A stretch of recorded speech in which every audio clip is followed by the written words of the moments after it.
ವೀಕ್ಷಕರೇ ನಮಸ್ಕಾರ. ನೀವು ನೋಡ್ತಾ ಇದ್ದೀರಾ ಹೆಲೋ ಹಿಂದೂ. ನಾನು ಸೈಯದ್ ಹಿದಾಯತ್. ದಾವಣಗೆರೆ ದಕ್ಷಿಣದಲ್ಲಿ ಮುಸ್ಲಿಂ ಸಮುದಾಯಕ್ಕೆ ಟಿಕೆಟ್ ಸಿಗಬೇಕು ಅನ್ನೋ ಕೂಗು ಬಹಳ ಗಟ್ಟಿಯಾಗಿ ಕೇಳಿ ಬರ್ತಾ ಇತ್ತು. ಆದರೆ ಅದಕ್ಕೆ ಕಾಂಗ್ರೆಸ್ ಹೈಕಮಾಂಡ್ ಅದ್ಯಾಕೋ ಸೊಪ್ಪು ಹಾಕುವ ಕೆಲಸ ಮಾಡಲೇ ಇಲ್ಲ. ಮತ್ತು ಇಡೀ ಸರ್ಕಾರವೇ ಮುಸಲ್ಮಾನರ ಹಠ ನಮ್ಮ ಮುಂದೆ ನಡೆಯೋದಿಲ್ಲ ಅನ್ನೋ ಸಂದೇಶ ಸಾರೋದಕ್ಕೆ ಇನ್ನಿಲ್ಲದ ಕಸರತ್ತು ಮಾಡಿಬಿಡ್ತು. ಈಗಲೂ ಮುಸ್ಲಿಂ ಸಮಾಜ ತನ್ನ ರಾಜಕೀಯ ಅಸ್ತಿತ್ವವನ್ನ ಕಂಡುಕೊಳ್ಳೋದಕ್ಕೆ ಮುಂದಾಗಿಲ್ಲ ಅಂತಂದ್ರೆ ಅದಕ್ಕಿಂತ ದೊಡ್ಡ ದುರಂತ ಮತ್ತೊಂದಿಲ್ಲ. ಜಸ್ಟಿಸ್ ಸಾಚಾರ್ ವರದಿಯಲ್ಲಿ ದೇಶದ ಮುಸಲ್ಮಾನರ ಸ್ಥಿತಿ 8 ಸೂಚ್ಯಾಂಕಗಳ ಪೈಕಿ ದಲಿತರಿಗಿಂತ ಹೀನಾಯವಾಗಿದೆ ಅಂತ ಹೇಳುತ್ತೆ. ಶಿಕ್ಷಣದಲ್ಲಿ ಮುಸಲ್ಮಾನರು ಹಿಂದೆ ಉಳಿದಿದ್ದಾರೆ. ಪ್ರಮುಖ ಅಸ್ತ್ರವೇ ಶಿಕ್ಷಣ. ಅದರಿಂದಲೇ ಅಂತರ ಕಾಯ್ದುಕೊಂಡಿದ್ದಾರೆ ಅಂತಂದ್ರೆ ನಿಮ್ಮ ರಾಜಕೀಯ ಸ್ಥಿತಿಗತಿ ಎಷ್ಟು ಕಳಪೆ ಪ್ರಮಾಣದಲ್ಲಿರುತ್ತೆ ಅಂತ ನೀವೇ ಲೆಕ್ಕ ಹಾಕಿಕೊಳ್ಳಿ.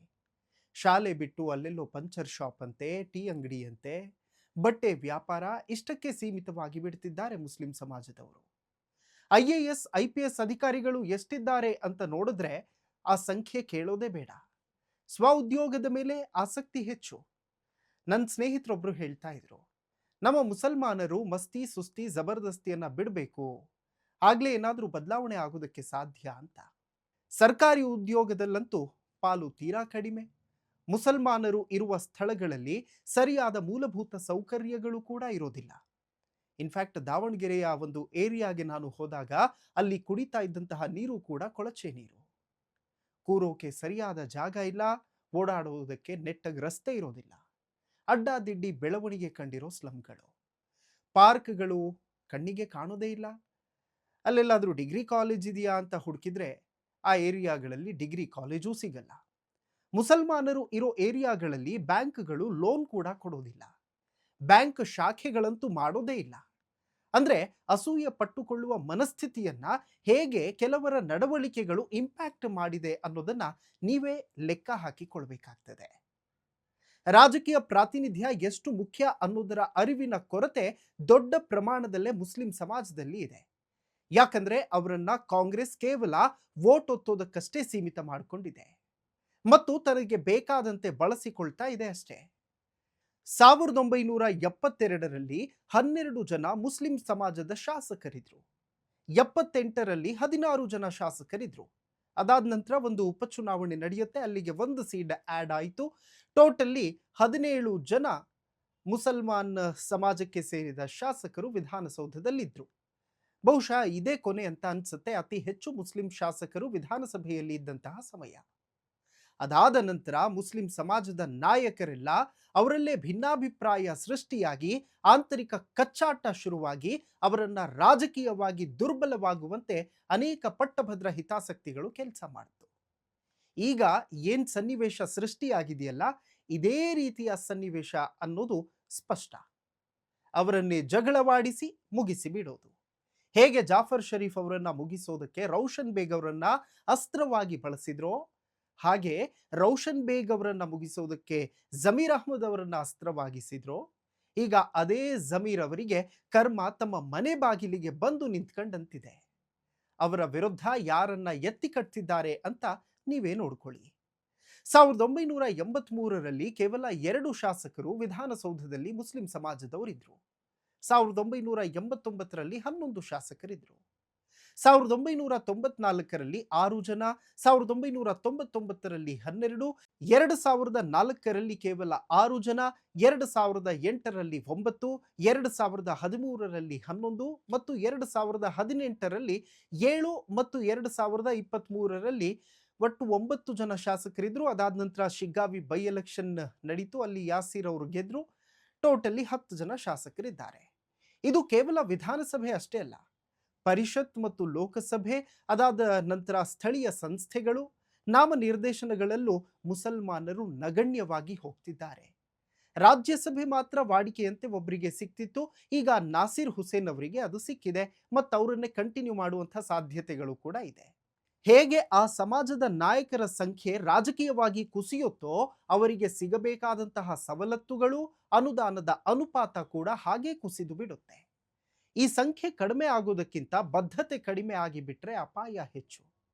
ಆದರೆ ಕರ್ನಾಟಕದಲ್ಲಿರುವ ಮುಸ್ಲಿಂ ನಾಯಕರಿಗೆ ಇದೆಲ್ಲದರ ಅರಿವೇ ಇಲ್ಲ. ರಾಜಕೀಯ ಪ್ರಾತಿನಿಧ್ಯ ಕಡಿಮೆ ಆದಾಗ ಅದರಿಂದ ಅಪಾಯ ಹೆಚ್ಚು ಅನ್ನೋ ಅರಿವು ಇರ್ತಾ ಇದ್ರೆ ದಾವಣಗೆರೆ ದಕ್ಷಿಣವನ್ನ ಬಿಟ್ಟು ಕೊಡುವಂಥ ಪ್ರಮೇಯವೇ ಬರ್ತಾ ಇರಲಿಲ್ಲ. ಶಾಮನೂರು ಕುಟುಂಬ ಟಿಕೆಟ್ ಕಿತ್ತುಕೊಂಡಿದ್ದು ಹೇಗೆ ಸತ್ಯವೋ ಹಾಗೆ ಮುಸಲ್ಮಾನ್ ನಾಯಕರು ಸ್ವಹಿತಾಸಕ್ತಿಗಾಗಿ ಸಮುದಾಯದ ಹಿತವನ್ನ ಬಲಿಪಶು ಮಾಡಿದ್ದು ಅಷ್ಟೇ ಸತ್ಯ. ಅನುದಾನದ ವಿಚಾರದಲ್ಲಿ ತಾರತಮ್ಯವೂ ಹಾಗೆ ಇದೆ. ಬಿಜೆಪಿ ಮಾತ್ರ ಸರ್ಕಾರದ ಬಜೆಟ್ ಅನ್ನ ಬ್ರದರ್ಸ್ ಬಜೆಟ್, ಹಲಾಲ್ ಬಜೆಟ್ ಅಂತ ಲೇವಡಿ ಮಾಡುತ್ತೆ. ಅದಕ್ಕೆ ಕೌಂಟರ್ ಕೊಡೋದಕ್ಕೆ ಕನಿಷ್ಠ ಜ್ಞಾನವಿಲ್ಲದ ಮುಸ್ಲಿಂ ನಾಯಕರು ಮೌನಕ್ಕೆ ಶರಣಾಗಿ ಬಿಡ್ತಾರೆ. 4,48,800 ಕೋಟಿ ನಮ್ಮ ರಾಜ್ಯದ ಒಟ್ಟು ಬಜೆಟ್. ಅದರಲ್ಲಿ ಅಲ್ಪಸಂಖ್ಯಾತ ಕಲ್ಯಾಣ ಇಲಾಖೆಗೆ ಕೊಟ್ಟಿದ್ದು 4,790 ಕೋಟಿ. ಬಜೆಟ್ನ ಶೇಕಡಾವಾರು ಪ್ರಮಾಣಕ್ಕೆ ಹೋಲಿಸಿ ನೋಡಿದ್ರೆ ಇದು ಕೇವಲ 1% ಅಷ್ಟೇ. ಸಾಲಿಡ್ ಆಗಿ ಕಾಂಗ್ರೆಸ್ ಸರ್ಕಾರ ಅಧಿಕಾರಕ್ಕೆ ಬರೋದಕ್ಕೆ 89% ಮತದಾನ ಮಾಡಿದ ಮುಸ್ಲಿಮರಿಗೆ ಸಿಗೋದು ಬಿಡಿಗಾಸು. ರಾಜ್ಯದಲ್ಲಿ 13% ಇರುವ ಮುಸ್ಲಿಂ ಸಮಾಜಕ್ಕೆ ಆಗುವ ಅನ್ಯಾಯ ಪ್ರಶ್ನೆ ಮಾಡೋದಕ್ಕೆ ಯಾವ ಮುಸಲ್ಮಾನ್ ನಾಯಕರಿಗೂ ದಮ್ಮು ತಾಕತ್ತಿಲ್ಲ ಅನ್ನೋದಂತೂ ಸ್ಪಷ್ಟ. ಯಾಕಂದ್ರೆ ಅವರೆಲ್ಲ ಸ್ವಹಿತಾಸಕ್ತಿಗಾಗಿ ಸಮುದಾಯವನ್ನ ಬಲಿ ಕೊಡ್ತಾ ಬಂದವರು. ರಿಜ್ವಾನ್ ಅರ್ಷದ್ ಒಬ್ರು ಮಾತಾಡಿದ ನೆನಪಿದೆ ಅಷ್ಟೇ. ವಿಧಾನಸೌಧದಲ್ಲಿ 1% ಅಷ್ಟೇ ಸಿಗ್ತಾ ಇದೆ ನಮಗೆ ಅಂತ ಮಾತಾಡಿದ್ರು. ಅದು ಬಿಟ್ರೆ ಬೇರೆ ಯಾರು ಮಾತಾಡಿದ್ದಿಲ್ಲ. ಇವತ್ತು ನಾವೆಲ್ಲ ಮುಸ್ಲಿಂ ನಾಯಕರ ಬಗ್ಗೆ ಚರ್ಚೆ ಮಾಡುವ ನಮಗೆ ಅತಿ ಹೆಚ್ಚು ನೆನಪಾಗುವುದು ನಜೀರ್ ಸಾಬ್. ಅವರನ್ನ ನೀರ್ ಸಾಬ್ ಅಂತಾನೆ ಜನ ಕರೀತಾ ಇದ್ವಿ. ಅಜೀಜ್ ಸೇಠ್, ಜಾಫರ್ ಶರೀಫ್ ಎಂತೆಂಥ ನಾಯಕರು. ಸಮಾಜದ ಜೊತೆಗೆ ಎಲ್ಲರನ್ನ ವಿಶ್ವಾಸಕ್ಕೆ ತೆಗೆದುಕೊಂಡು ಹೋದವರು ಇವರೆಲ್ಲರೂ ಕೂಡ. ಆದ್ರೆ ಈಗಿರುವ ಮುಸ್ಲಿಂ ನಾಯಕರು ಕ್ಷೇತ್ರ ಬಿಟ್ಟು ಆಚೆ ಬರಲ್ಲ. ಕೆಲವರು ತಮ್ಮ ಜಿಲ್ಲೆಗಷ್ಟೇ ಸೀಮಿತ ಆಗಿಬಿಟ್ಟಿದ್ದಾರೆ. ಹೊಸ ನಾಯಕರನ್ನ ಹುಟ್ಟಿ ಹಾಕುವ ಗೋಜಿಗೆ ಯಾರು ಕೂಡ ಹೋಗೋದೇ ಇಲ್ಲ. ಎಲ್ಲಿ ತಮಗೆ ಕಾಂಪಿಟೇಷನ್ ಕೊಡ್ತಾರೋ ಅನ್ನೋ ಭಯ ಈಗಿರುವಂತಹ ನಾಯಕರಿಗೆ ಇದ್ದಂತೆ ಕಾಣಿಸ್ತಾ ಇದೆ. ಬೆಂಗಳೂರು ಕೇಂದ್ರ ಲೋಕಸಭೆ ಅದಕ್ಕೆ ಬೆಸ್ಟ್ ಎಕ್ಸಾಂಪಲ್. ಇತ್ತ ಸಚಿವರಾದ್ರೂ ಕೂಡ ಬೀದರ್ ಆಚೆಗೆ ರಹೀಂ ಖಾನ್ ಅವರು ಕಾಲಿಡೋದಿಲ್ಲ. ಮುಸ್ಲಿಂ ಸಮಾಜಕ್ಕೆ ಅವ್ರು ಯಾರು ಅಂತಾನೆ ಗೊತ್ತಿಲ್ಲ. ಜಮೀರ್ ಅಹ್ಮದ್ ಅವರ ತಾಳಕ್ಕೆ ತಕ್ಕಂತೆ ಕುಣಿತಾರೆ ಅನ್ನೋದು ಬಿಟ್ರೆ ಬೇರೆ ಏನೂ ಇಲ್ಲ. ಯುಟಿ ಖಾದರ್ ದಕ್ಷಿಣ ಕನ್ನಡ ಬಿಟ್ಟು ಆಚೆ ಬರೋದೇ ಇಲ್ಲ. ಕಲಬುರಗಿಯ ಕನೀಜ್ ಫಾತಿಮಾ ಎಐಸಿಸಿ ಅಧ್ಯಕ್ಷರ ಕುಟುಂಬದ ಆಜ್ಞೆ ಮೀರೋದೇ ಇಲ್ಲ. ತನ್ವೀರ್ ಸೇಠ್ ನರಸಿಂಹರಾಜ ಕ್ಷೇತ್ರ ಬಿಟ್ಟು ಹೊರಗಡೆ ಕಾಲಿಡೋದಿಲ್ಲ ಮತ್ತು ಅವ್ರು ಮಾಡೋ ಪ್ರೋಗ್ರಾಂಗಳಿಗೆ ಜನನೂ ಸೇರೋದಿಲ್ಲ. ಆಸಿಫ್ ಸೇಠ್ ಸತೀಶ್ ಜಾರಕಿಹೊಳಿಗೆ ಜೈಕಾರ ಹಾಕಿಕೊಂಡು ಸುಮ್ಮನಿದ್ದಾರೆ. ಇತ್ತ ರಾಮನಗರದ ಇಕ್ಬಾಲ್ ಹುಸೇನ್ ಮಾಡೋದೆಲ್ಲ ಬಿಟ್ಟು ಮಾಡಬಾರ್ದನ್ನೇ ಮಾಡಿ ಡಿಕೆ ಬ್ರದರ್ಸ್ಗೆ ಬೆಂಡಾಗಿ ಬಿಟ್ಟಿದ್ದಾರೆ. ಬೆಂಗಳೂರಿನಲ್ಲಿ ಹೆಚ್ಚು ಮುಸಲ್ಮಾನ್ ಶಾಸಕರಿದ್ದಾರೆ. ಹ್ಯಾರಿಸ್ ಡಿಕೆ ಟೀಮ್, ಜಮೀರ್ ಸಿದ್ದರಾಮಯ್ಯ ಅವರ ಟೀಮ್, ರಿಜ್ವಾನ್ ಇವರಿಬ್ಬರಿಂದಲೂ ದೂರ. ಇನ್ನು ಎಂಎಲ್ಸಿ ಅಬ್ದುಲ್ ಜಬ್ಬಾರ್ ದಾವಣಗೆರೆ ಆಚೆ ಬಂದ್ರೆ ಯಾರಿಗೂ ಗೊತ್ತಿಲ್ಲ. ಈಗ ದಾವಣಗೆರೆ ದಕ್ಷಿಣದಿಂದ ಮುಸ್ಲಿಂ ನಾಯಕರ ಸ್ವಹಿತಾಸಕ್ತಿ ಬಣ್ಣ ಬಯಲಾಗ್ತಾ ಇದೆ. ಜಮೀರ್ ತನ್ನ ಪುತ್ರನನ್ನ ಅಖಾಡಕ್ಕೆ ಇಳಿಸೋದಕ್ಕೆ ಇನ್ನಿಲ್ಲದ ಪ್ರಯತ್ನ ಕೂಡ ಮಾಡಿದ್ರಂತೆ. ಆದ್ರೆ ಅದು ಫಲಪ್ರದವಾಗಲಿಲ್ಲ. ಜಬ್ಬಾರ್ ಹೆಸರು ಬಿಟ್ಟು ಬೇರೆ ಹೆಸರನ್ನು ಅವರು ಸೂಚಿಸಿರಲಿಲ್ಲ. ಇನ್ನುಳಿದ ಮುಸ್ಲಿಂ ನಾಯಕರು ಸೈಯದ್ ಖಾಲಿದ್ ಪರ ಬ್ಯಾಟ್ ಬೀಸಿದ್ರಂತೆ. ಇದರಿಂದ ಒಂದಂತೂ ಕ್ಲಿಯರ್, ಇವರಲ್ಲಿ ಒಗ್ಗಟ್ಟಿಲ್ಲ ಅಂತ. ದಾವಣಗೆರೆ ಟಿಕೆಟ್ ಮಿಸ್ ಆದ ನಂತರ ಮುಸ್ಲಿಂ ನಾಯಕರು ಒಂದು ಸುದ್ದಿ ಹಬ್ಬಿಸಿದ್ರು. ಪರಿಷತ್ ರಾಜ್ಯಸಭೆಯಲ್ಲಿ ಡಿಮ್ಯಾಂಡ್ ಇಟ್ಟಿದ್ದೀವಿ, ಅಲ್ಲಿ ಕೊಡ್ತಾರಂತೆ ಅಂತ. ಜೂನ್ ಅಥವಾ ಜುಲೈ ತಿಂಗಳಲ್ಲಿ ಖಾಲಿ ಆಗುವಂತಹ 12 ಪರಿಷತ್ ಸ್ಥಾನಗಳ ಪೈಕಿ 10 ಸ್ಥಾನ ಕಾಂಗ್ರೆಸ್ಗೆ ಸಿಗುತ್ತೆ. ಅದರಲ್ಲಿ ಮತ್ತೆ ನಸೀರ್ ಅಹ್ಮದ್ ಸಿದ್ದರಾಮಯ್ಯ ಅವರ ಕೃಪೆಯಿಂದ ಕಂಟಿನ್ಯೂ ಆಗ್ತಾರೆ, ಯಾವುದೇ ಅನುಮಾನ ಬೇಡ. ಇನ್ನು ರಾಜ್ಯಸಭೆಯಲ್ಲಿ ನಾಸಿರ್ ಹುಸೇನ್ ಇದ್ದಾರೆ, ಮತ್ತೊಬ್ಬರಿಗೆ ಚಾನ್ಸ್ ಸಿಗೋದು ಕಷ್ಟ. ಕಾಂಗ್ರೆಸ್ಗೆ ಸಿಗುವ 3 ಸ್ಥಾನಗಳ ಪೈಕಿ ಮತ್ತೆ ಮಲ್ಲಿಕಾರ್ಜುನ್ ಖರ್ಗೆ ರಾಜ್ಯಸಭೆಯಲ್ಲಿ ಕಂಟಿನ್ಯೂ ಆಗಬಹುದು. ಮತ್ತೊಂದು ಕಡೆ ಬಿಕೆ ಹರಿಪ್ರಸಾದ್ ಅವರಿಗೆ ಕೊಡಬೇಕು ಅನ್ನೋ ಲೆಕ್ಕಾಚಾರ ಇದೆ.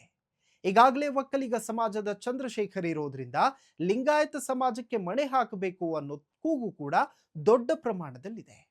ಮತ್ತೊಂದು ಕಡೆ ಸಿದ್ದರಾಮಯ್ಯ ಹಾಗೂ ಜಮೀರ್ ಮಧ್ಯೆ ಒಂದು ದೊಡ್ಡ ಅಂತರ ಕಾಣಿಸ್ತಾ ಇದೆ. ದಾವಣಗೆರೆ ದಕ್ಷಿಣ ಬೈ ಎಲೆಕ್ಷನ್ ನಂತರ ಅದು ಇನ್ನಷ್ಟು ಜಾಸ್ತಿ ಆಗಿದೆ. ಎಷ್ಟರ ಮಟ್ಟಿಗೆ ಅಂದ್ರೆ ಸಿದ್ದರಾಮಯ್ಯ ಸಾದಿಕ್ ಪೈಲ್ವಾನ್ ಮನವೊಲಿಸೋದಕ್ಕೆ ಸೂಚಿಸಿದ್ರು, ಜಮೀರ್ ಅದಕ್ಕೆ ಕ್ಯಾರೆ ಎನ್ನಲಿಲ್ಲ. ಕೇರಳ ಚುನಾವಣೆ ನೆಪವೊಡ್ಡಿದ್ರು. ಅಷ್ಟೇ ಅಲ್ಲ, ಸಿದ್ದರಾಮಯ್ಯ, ರಿಜ್ವಾನ್ ಹಾಗೂ ಸಲೀಂ ಅವರನ್ನ ಇತ್ತೀಚಿನ ಪ್ರೆಸ್ ಮೀಟ್ ನಲ್ಲಿ ಹೊಗಳಿದ್ರು.